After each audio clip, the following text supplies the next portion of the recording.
আসসালামু আলাইকুম সমস্ত ভিউয়ার্স, কেমন আছেন? আমি মোহাম্মদ জাকারিয়া, চিকিৎসক, মোটিভেশন স্পিকার। আপনাদের মাঝে স্বাস্থ্য বিষয়ে আলোচনা নিয়ে আসলাম। বন্ধুরা, বিভিন্ন সময় বিভিন্ন ধরনের আলোচনা নিয়ে আসি। আজকেও স্বাস্থ্য বিষয়ে আলোচনা।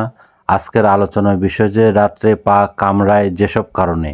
তাহলে ভিডিওটার প্রথম থেকে শুরু করে শেষ পর্যন্ত না টেনে শুনবো। প্রথমে একটু লাইক দিব, সাবস্ক্রাইব করব, নোটিফিকেশন অন করব, পেজে ফলো দিব। তাহলে স্বাস্থ্য সম্পর্কে নোটিফিকেশন আপনাদের কাছে পৌঁছে যাবে।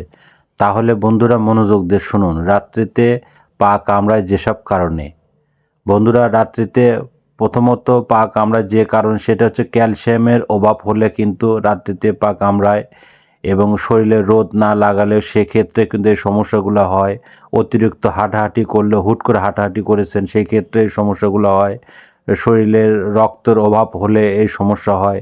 দীর্ঘ সময় দাঁড়িয়ে থেকে হয়তো একই কাজ করতেছেন অনেক সময় ধরে, এই ক্ষেত্রে সমস্যা হয়। এবং যারা পানি কম খান সেই ক্ষেত্রে সমস্যা হয়। এবং দীর্ঘ সময় আবদ্ধ জায়গায় দাঁড়িয়ে থাকলে সমস্যা হয়। এবং শরীরে ভিটামিন ডি ঘাটতি হলে সমস্যা হয়। তো বন্ধুরা, এই ধরনের সমস্যা কিন্তু এই কারণে হয়ে থাকে। আর আপনারা কিভাবে সুস্থ থাকবেন, ভালো থাকবেন, আমাদের ইউটিউব চ্যানেলের মধ্যে ঢুকবেন। আর পরবর্তী কী ধরনের ভিডিও চান আমাদের কমেন্ট বক্সে লিখতে ভুলবেন না। আমাদের 100 বছরের প্রতিষ্ঠান, যে কোনো ধরনের গোপন অসুখ বিসুখ আপনারা চলে আসবেন। তো বন্ধুরা, এতক্ষণ মনোযোগ সহকারে দেখার জন্য সবাইকে থ্যাংক ইউ, সবাইকে ধন্যবাদ।